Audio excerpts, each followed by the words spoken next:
Russia invaded Estonian and Polish airspace. Europe was outraged. The European and American-backed Zionist Air Force not just violated but bombed Qatar and Yemen, and there was no outrage.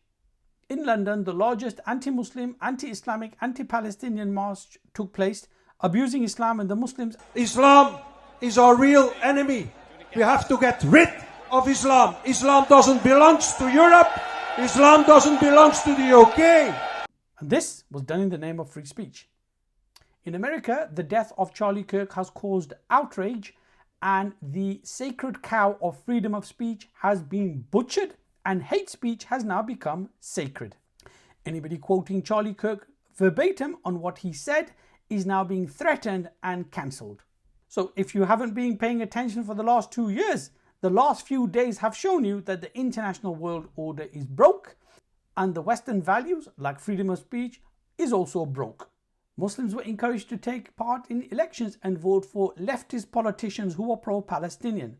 The past few days has also shown that to be broke. Zara Sultana is having a public dispute with Jeremy Corbyn, threatening to break their new party before it even takes off the ground.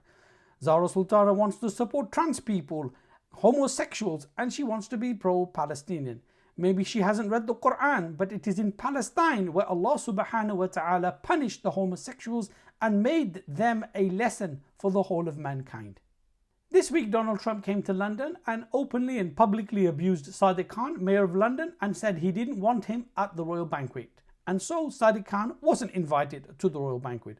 So going to the temples, worshipping at the synagogues, being pro-Zionist didn't help him.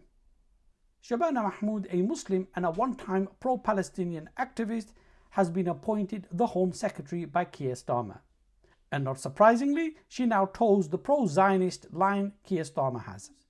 Gaza has well and truly opened people's eyes and exposed the West for what it is. So decades of supporting secular pro-Palestinian parties, calling on the UN, working through the system has utterly failed. So isn't it finally time that we call time on the West and the Western values and call for nothing other than the Islamic order?